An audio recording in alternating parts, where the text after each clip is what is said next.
This costs me $5 a month. It replaced $200 of SaaS.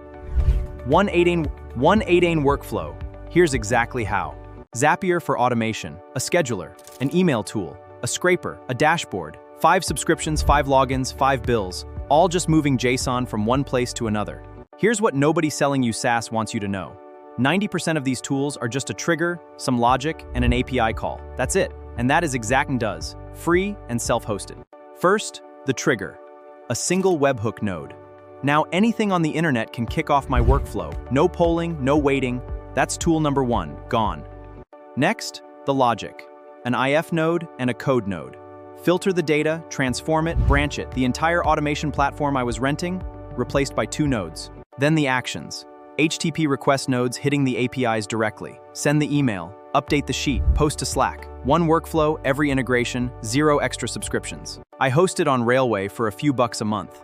Runs 24/7, I own the data, and when I need a new tool, I just add a node instead of pulling out a credit card. Is this for everyone? No. You're trading money for maintenance. When it breaks, you're the support team. Rule of thumb, tools, the math is brutal in your favor. If not, keep paying. 5 tools, 1 workflow, $195 a month back in my pocket. Workflow templates in the description. Go cancel some subscriptions.